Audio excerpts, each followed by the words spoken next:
This is Pet Life Radio. Let's talk pets.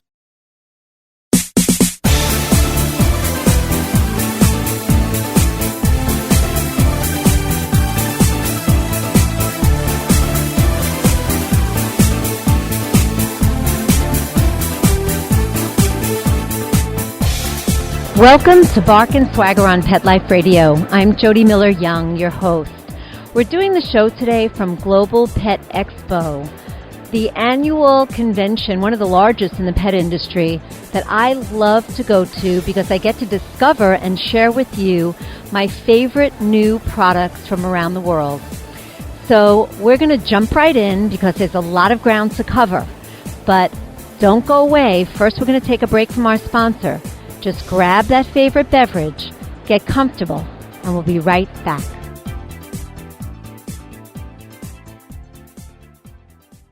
Does your dog itch, scratch, stink, or shed like crazy? Come to Dynovite for help. Order a 90-day supply of Dynovite. Dynovite for life. Pick up 2 tubes of Doggo Suds. Get the 3rd tube free. Peppermint, tea tree, lavender, Doggo Sud shampoo. Made with all-natural coconut, jojoba, aloe. Great for healthy skin and soft, shiny coats. But no itchy, harsh chemicals. Lather up, rinse away. Try Doggo Suds. Buy 2, get 1 free. At Dynovite.com. DINOVITE.com.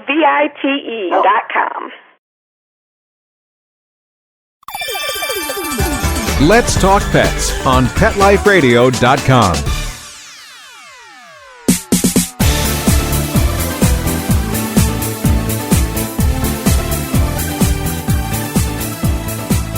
Welcome back. If you've just joined, you're listening to Bark and Swagger on Pet Life Radio. I'm Jody Miller-Young. We are here at the Global Pet Expo in Orlando, Florida. And as I mentioned earlier, we're going to mix it up a little bit this year.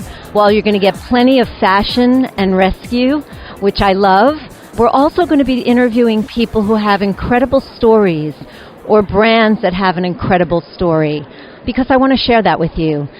So first up is Trevor Thomas, who is known as the Blind Hiker. He has traversed over 22,000 miles, some of that with a guide dog, and now he's doing all his hiking with a guide dog. They are debuting his new guide dog, Lulu, here at Global Pet Expo, and we're going to meet Lulu and Trevor and learn more about his incredible story and his adventures. So we're here with Trevor Thomas, also known as the Blind Hiker. Hi, Trevor. Hello, how are you? Doing great. As I said, I am just like gobsmacked with what you've accomplished over the years since you became blind, I think in your mid-30s, yeah? Yes, I went blind at the age of 35. And you have traversed over 22,000 miles, some of the toughest terrain in the U.S. How did you manage it? I know you've done it in the past few years with a guide dog, but before the guide dog, how'd you do it? Well, I originally started hiking as a way to regain my independence. It was one of the few things that I could do on my own after going blind to fight the depression and the anger. And my backcountry feelings came back to me, and all of a sudden I realized that hiking was a love, and I wanted to go big and go as far as I could. So I chose the AT, the Appalachian Trail, and I thought if I could just through hike it, that means go one end to the other, 2,200 miles, and I could do it just like everybody else. I'd be able to do whatever I wanted as a blind person, and I'd have my life back. So I literally risked my life on it, and I did it. After that, I hiked with friends, I hiked with some partners, and the trails got harder and harder and harder. But the one thing I realized is that when I was with friends, when I was with teammates, the independence that I fought so hard to get on the AT was lost. Even though they weren't guiding me, they were just assisting me when I needed it. But I needed to be in control. I needed to take control of my life. So I decided to get a dog, and then I could have a canine partner, not a human partner, and I'd go anywhere I wanted to. Unbelievable. So it takes a certain kind of person to have the wherewithal and the sheer determination and drive to go beyond just trying to live independently and do it in the sort of extreme sport way that you did, Trevor. prior to going blind, did you hike at all? Ironically enough, no. I'd done a few day hikes. I'd done a few overnighters, but for me and my lifestyle, it was a little bit too tame. I was like, oh my God, it's hiking, it's slow. I was more into, I was a backcountry skier, I was a downhill mountain biker, I raced Porsches, so, I jumped out of planes. I was an adrenaline junkie. But when I got into the world of long-distance hiking, I realized that having an opponent that was nature, something you can't control, something that is so awe-inspiring, you just have to respect it and sneak by while it's not looking. It's the most high adrenaline sport that there is. It's an ultimate game of chess. Wow. So it makes sense to me now, obviously, that you chose to address going blind the way in which you did.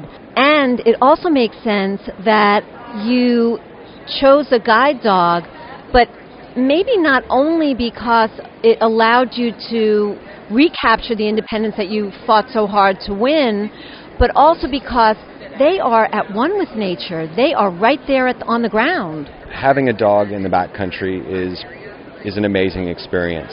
And dogs are at home in the backcountry. Ironically enough, what most people don't know, when I applied for my guide dog, my first one, was that nobody would give me one. Everyone said that guide dogs physically couldn't do what I wanted them to do. But I had trail friends that had dogs, and the dogs were doing it. And then they said, well, mentally a guide dog can't figure out what you want him to do. But I just knew deep down, I said, we don't know the extent of what dogs can do. They're just, you hear them every day doing amazing things. And I persevered. I kept calling every school, and I found the one in San Rafael, California, Guide Dogs for the Blind, who said, we don't know if it can be done, but we want to help. We want you to try, and we think it's a great way to showcase the abilities of our dogs. And they took a risk on me, and they did the best thing for me. They didn't train a dog for me. They taught me how to train a dog for future things that I might run into so that we could grow and work together. And it's been wonderful ever since. So I know that you have broken bones, dislocated parts. What was the circumstance that stands out most where either Tennille, your first guide dog that you hiked with, I don't know if Lulu's done hikes with you yet, but saved you from what could have been a disaster? Oh, God. I was waiting for the injury count. Most people do want to ask me about that, and yes, I have injured myself quite a bit, as does everyone who wants to pursue, step far outside the comfort zones and push the limits. I consider myself lucky in many circumstances.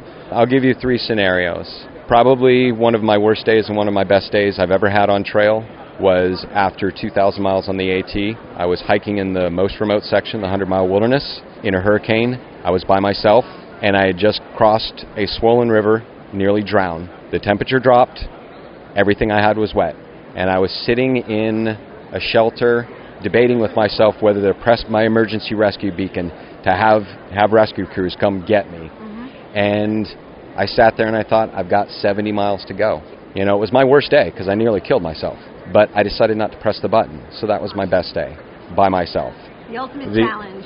It was a test of faith. Yeah. But the number of times Tennille has saved me is literally mind-boggling. She has done it in town. She has done it in the backcountry. Probably the one that sticks out most in my mind is we were going high on the Continental Divide, and I had an inkling that a storm was coming, because they usually do. High up, you're going to get lightning storms, you're going to get rain. And hubris caught me. I had summit fever. I thought, we can get over the mountain before the storm hits, and we can get down on the other side. She knew it.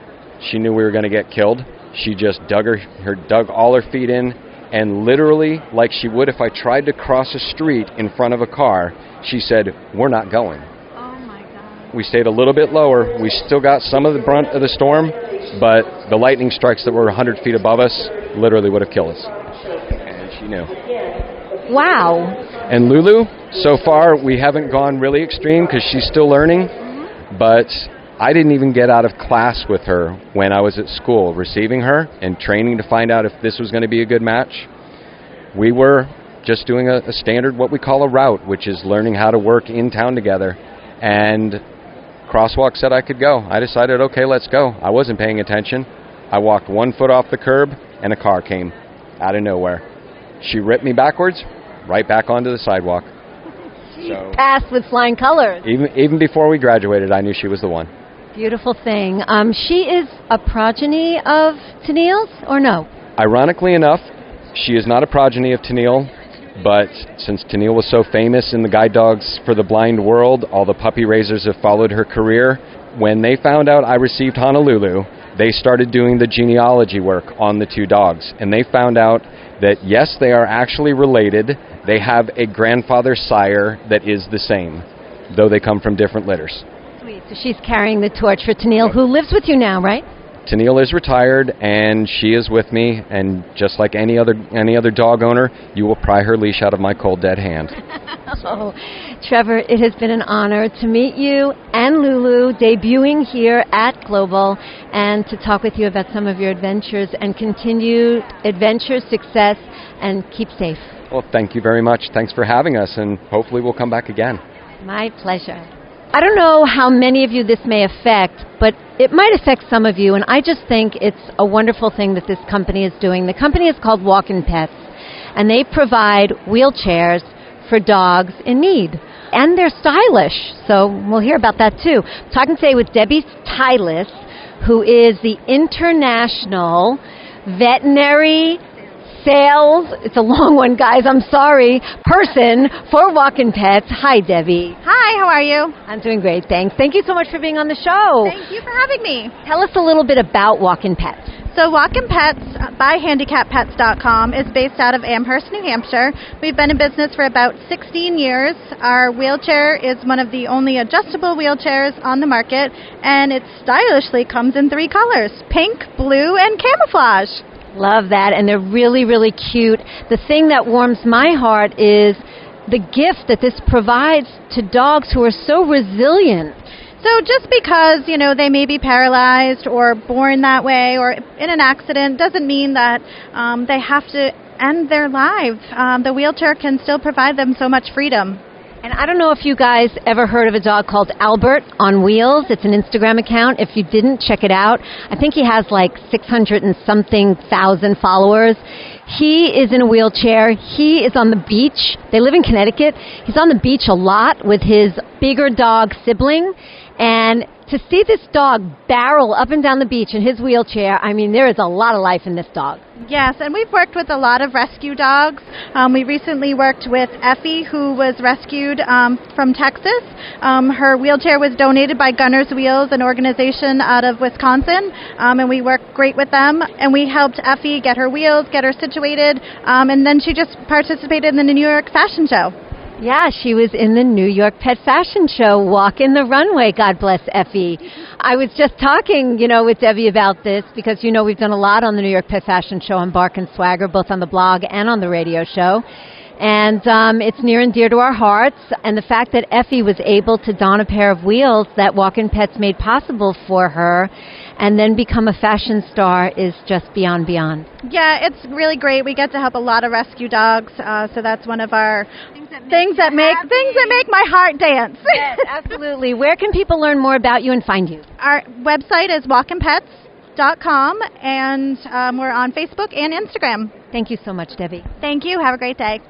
One of the people that I was determined to find at Global is from New York and now lives in L.A. His name is Michael Breach, and he is BaristArt. The guy does incredible artwork into lattes, into coffee. And if you follow him on Instagram, it is BaristArt. You're going to be blown away by the types of art that he creates. And so I had to talk to him. I want to introduce you to him. And we're going to find out more about his background and how he got into this particular thing. Hey, Michael. How are you, Jody? Doing good. He's now currently working on drawing Annie and Albie, my 2 chihuahuas, in a coffee. So he's so good at this that he can actually do an interview while he's working. So we're going to kind of mix it in. Yeah, it's funny. Yeah, I used to not be able to talk while I did this, and now I'm just kind of used to it. I do so many of these events all over, and I have so many conversations with people. So it's like one of my favorite things about this is just all the people you meet. Yeah, all the people I meet and the places I get to travel with it. So it's like it's really I feel very blessed to be here and to especially be part of this pet show. I mean, I love dogs and I love all animals. So. You know, you've traveled all over the world for what you do. Tell us some of the most sort of far-reaching places. Yeah, I guess the furthest I've been away would be Singapore. But I've been to Australia. I've been to Denmark. I even went to Kuwait. So that was cool. I was hired by the Prince of Kuwait once, which was really neat. Yeah. So What did you do for him? Was it a party? He was opening a coffee shop because over there they don't really drink alcohol, so they just have coffee bars. So that's like one of their main sources of like entertainment, and it's like how people there really meet each other and do things. So it was really cool to be a part of that and to be immersed in another culture. Especially like other cultures that have to do with coffee. Like I've been to Turkey doing this. I've been to you name it. I've probably been there pretty much everywhere but Europe. Funny enough. How long have you been doing this? So I've been doing this since 2011. I quit my day job 2013. So 2011 was when I was just sort of cultivating followers on social media, and it was before I traveled doing this necessarily. There wasn't a market for it when I started, so I sort of had to just create my own market for it just by getting exposure and putting it out there, And how did you get involved in doing this very sort of niche thing? It kind of, in a lot of ways, it kind of chose me. Like, I just started doing this. I kind of just did it out of fun, and really I just sort of did it authentically as myself, as an artist. Like, I wasn't really doing it to try to be, like, Insta-famous or anything like that, because, honestly, back then, that didn't exist. There was no one budgeted for that, and there was no such things as influencers back then. I was just kind of doing what I did, and I think part of that and doing what I did naturally made what I did more authentic to the community online. So I was able to get followers pretty quickly because they were, I was just doing it genuinely because I wanted to. In the pet community, I found out about you originally through my friend Nina and her dog Holly the Happy Havanese. You have done a lot of dogs as part of what you do. Yeah, so actually one of the favorite subjects people have are pets, and sometimes it's like once people realize I can actually do pets at an event, they will all want their dogs, because I generally do portraits of people.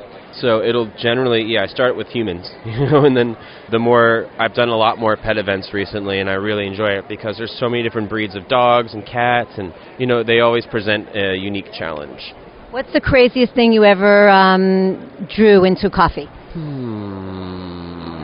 I don't know. I've done a wedding proposal for somebody once, so I thought that was pretty cool because that was like a big deal for them. I mean, obviously, I was doing something that affected their entire lives, so they'll always remember that.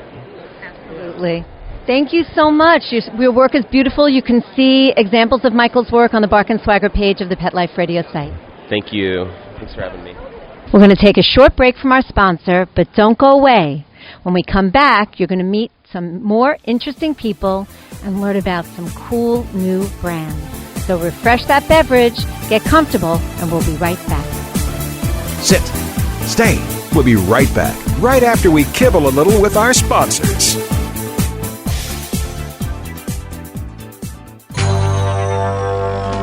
It's DesignerPetSweaters.com. Hand-knitted designer sweaters for your precious pup or cool cat. Beautiful couture patterns for your pets, including custom-knitted formal wear, casual wear, yachting, and even sports-themed. Many designer pet sweaters include feathered tammy hats, top hats, and a lot of sparkle.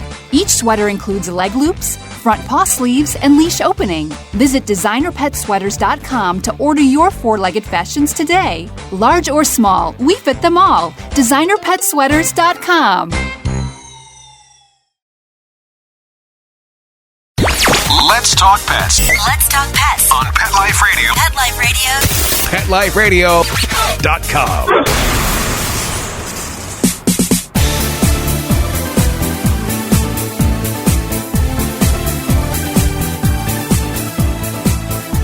Welcome back. If you're just joining, you're listening to Bark and Swagger on Pet Life Radio. I'm Jody Miller-Young, your host.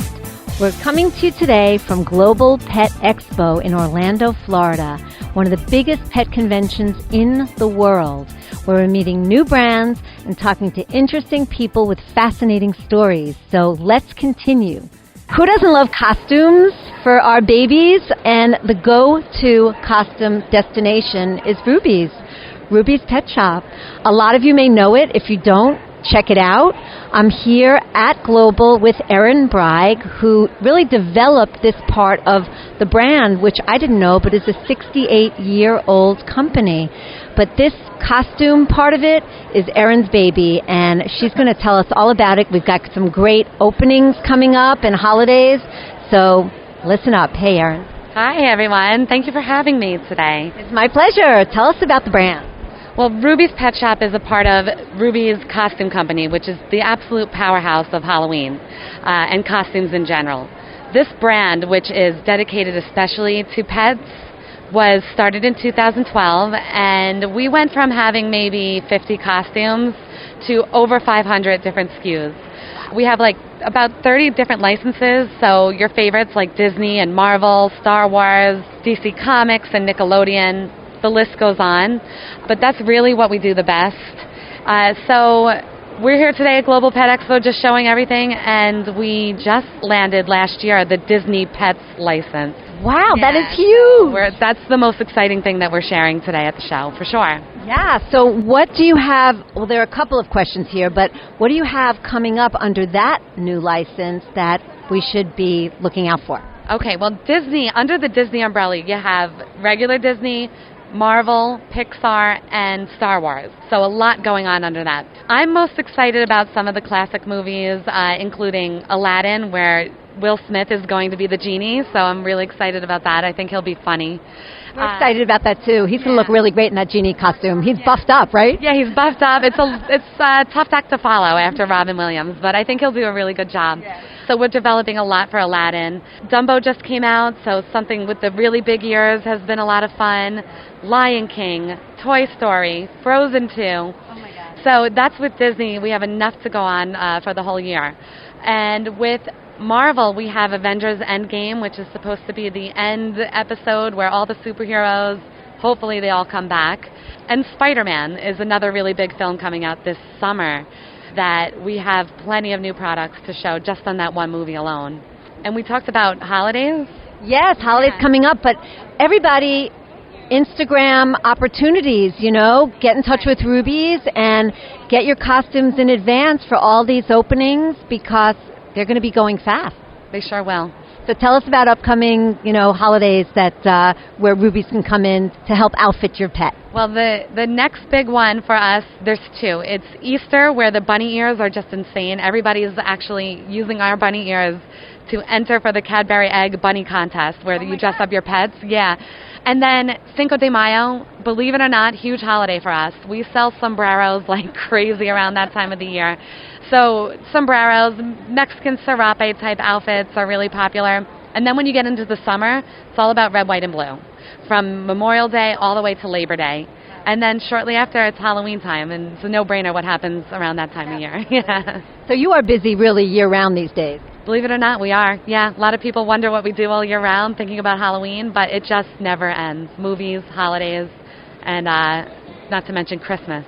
Right. Well, that's a good thing. Yeah. Tell us where people can find you. You can find us at rubies.com, and the best place to see the best pictures would be our Instagram, which is Ruby's Pet Shop. Perfect. Thank you so much, Erin. Thank you. Thanks for coming by. You might remember a couple of years ago, I introduced you to a brand called Bella & Beau. They were brand new. They were first showing their wares at Global, and I fell in love with the brand. It is charms, beautiful charms for dogs, a charm collar and a matching bracelet for their human. The charms are gorgeous, really well made. There are a lot of them. You can basically choose whatever interests you or whatever makes sense for your dog. And now they've expanded their human bracelets and their charm collection. And I wanted to make sure you know about this because if you don't know about Bella & Beau, you should. So we're here with Andrew Burchot, who is going to tell us about what's new with Bella & Beau. Hey, Andrew. Hey, Jody.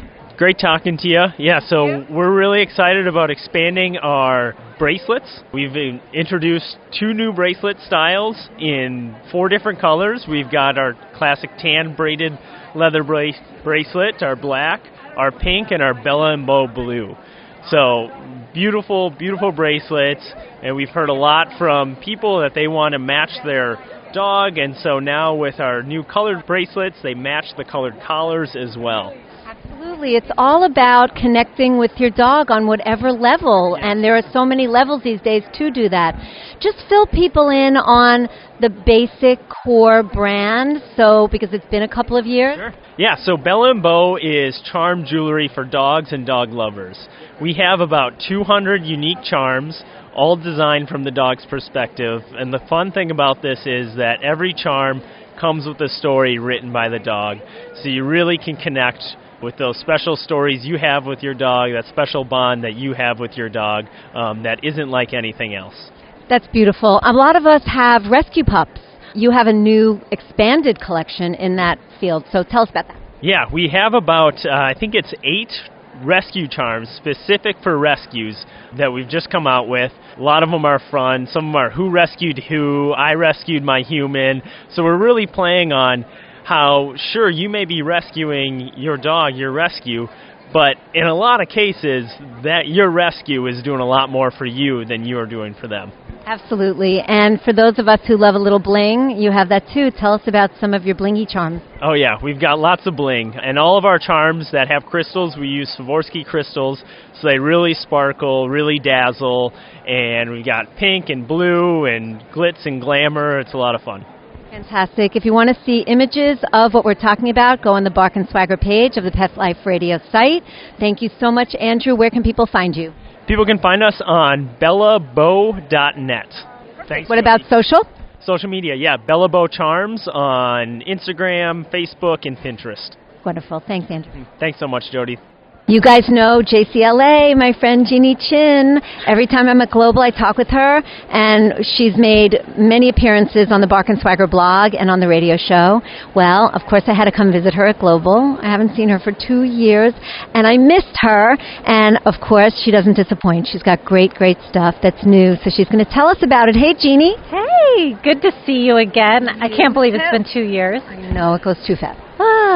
So yes. What I have learned in the past couple of years is that people carry multiple little dogs or bigger dogs, and all of my larger bags were outselling the smaller ones. So the new line is all about taking weight off of your body and accommodating multiple dogs, or like about 16 pounds around there kind of dog. So we have the Ferrari convertible backpack, which has been very popular. Beautiful. What is that made out of? It's like a PU straw, so it's soft. It's not like the kind of straw that hurts when you touch it. Yeah. The dog can see out. No one can see in. It distributes the weight across your back. The straps are all removable, and you can do a cross-body strap. Perfect. There's the head hole with a chin pillow. It can stay open or closed. And this is kind of the length that seems to be really in need, like all the women need something long like this. Yeah, so, yeah. And if it's something you're carrying on you as opposed to the other great new piece that you're going to talk about in a moment, this is really as big as you want to go. Yeah. We have the deluxe size, which is only 4 inches wider, but that's about the limit that you want to carry on you anyway. We have these really thick straps and pads. Cushy. Yeah. So, very durable. We have the Mystère satchel. So our famous dog silhouettes were laser cut into this lychee skin, so it's cruelty-free, and it's soft. It feels like pebble leather. You wouldn't even know the difference. The mesh is red. It contrasts with the black lychee skin, and you can put a dog in there. It can see out again and breathe, and even if you have fur or anything up against it, you really can't, unless you're looking for the dog, see it. So that's always your big thing, the stealth, aspect. My customers taught me that. That's what they want, something light. They want to hide their dog. They want to bring their dog everywhere. But it amazed me that these women are walking around carrying 17 pounds. And so we made Mystère shoppers, which are rolling shopping bags. It's not trying to be the little airline under the seat or in the overhead bin, which we don't really want to put dogs in the overhead bin anyway. No. But when I'm shopping, I don't want to have a dog stroller. I don't want people asking me questions. Sometimes I just want to do my own thing and, a little bit of an introvert. So these are beautiful, classy looking with the same lychee skin pebble leather, black on black. So they can breathe, they can see out. It's like a kennel, a traveling kennel. So when you stop, you can open up the side. There's a nice cushy pillow, cushion, egg crate foam. They can hang out in there.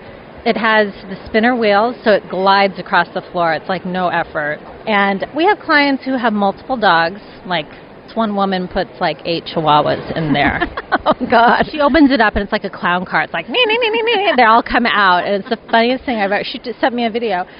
So we have that, and then we have a smaller one, which is for like maybe 3 littles, 4 littles, or a medium-sized dog. And the whole idea is you get to shop in peace, the dog's totally comfortable, and the weight's off your shoulder. So that's what's new. Absolutely, and this is great for our friends in New York, the little dogs, you know, and it's beautiful. I mean, you will get to see all of these on the Bark and Swagger page of the Pet Life Radio site. Beautiful, beautiful products, and again, solve problems for pet parents. So, Jeannie, you did it again. Thank you. It's so good to see you, and thank you for always supporting my designs and being such a wonderful friend. You're the best. We love you, and we love what you do, so thanks for participating. Thank you. Who doesn't love cake? Your puppy loves cake, too. And as you may have heard, there's puppy cake that solved that problem. Puppy cake was seen on Shark Tank. I'm here with Kelly Costello, who developed the brand, created the brand, and we're going to learn more about it, what's in it, and how you can get it. Hi, Kelly. Hi. So the reason I started this company is that I wanted to be able to bake a cake for my dog, something that was healthy and safe and natural, but there wasn't really an option like that on the market. So I came up with a couple of recipes. The first ones were banana and carob because I wanted to do something like a yellow cake or a chocolate cake. And carob is a natural, safe alternative to chocolate. Tastes like chocolate, but it's totally safe for dogs. Our most popular flavor now is peanut butter, and they all come with icing. Ooh, yummy. So how many different flavors do you have now? So we have 5 flavors of cake mix. And then another nice product that's really fun to serve with cake is ice cream.